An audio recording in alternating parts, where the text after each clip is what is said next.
நெல்லையில் 41வது தேசிய கண் தான விழிப்புணர்வு மனித சங்கிலி டாக்டர் அகர்வால் கண் ஆஸ்பத்திரி சார்பில் நடந்தது.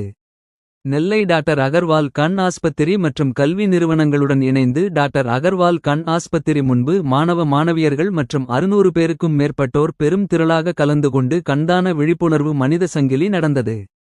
தலைமை விருந்தினர்களாக மாவட்ட நீதிபதி, போக்சோ கோர்ட் சிறப்பு நீதிபதி சுரேஷ்குமார், கூடுதல் சார்பு நீதிபதி கல்யாண மாரிமுத்து கலந்து கொண்டு விழிப்புணர்வு பதாகையை ஏந்தி மனித சங்கிலியை தொடங்கி வைத்து பேசினர்.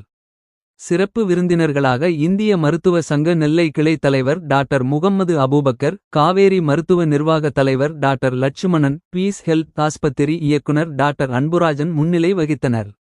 நெல்லை டாக்டர் அகர்வால் கண் ஆஸ்பத்திரி மண்டல மருத்துவ இயக்குனர் டாக்டர் லயனல்ராஜ் கண் தானம் செய்வதின் அவசியத்தை குறித்தும் உலக அளவில் கருவிழி பார்வை இழப்பு தடுப்பதை குறித்தும் பேசினார். ரோட்டரி கிளப் உறுப்புகள் தான பிரிவு தலைவர் சரவணன் கலந்து கொண்டார். மனித சங்கிலியில் அண்ணா பல்கலைக்கழகம், டாக்டர் அகர்வால் ஆப்டோமெட்ரி கல்லூரி, பாளை சாராள் தக்கர் பெண்கள் கல்லூரி, மேலப்பாளையம் அன்னை காஜிரா பெண்கள் கல்லூரி, அரியகுளம் சாரதா பெண்கள் கல்லூரி, வள்ளியூர் நேரு நர்சிங் கல்லூரி மாணவ மாணவிகள், டாக்டர் அகர்வால் கண் மருத்துவமனை டாக்டர்கள் மற்றும் ஊழியர்கள் கலந்து கொண்டனர். இதனையொட்டி வரும் செப்டம்பர் மாதம் 8ஆம் தேதி வரை கல்லூரி மாணவ மாணவிகளுக்கு விழிப்புணர்வு ஏற்படுத்தும் விதமாக கண்தானம் குறித்த ஓவியம், கவிதை போட்டிகள் ஏற்பாடு செய்யப்பட்டுள்ளது.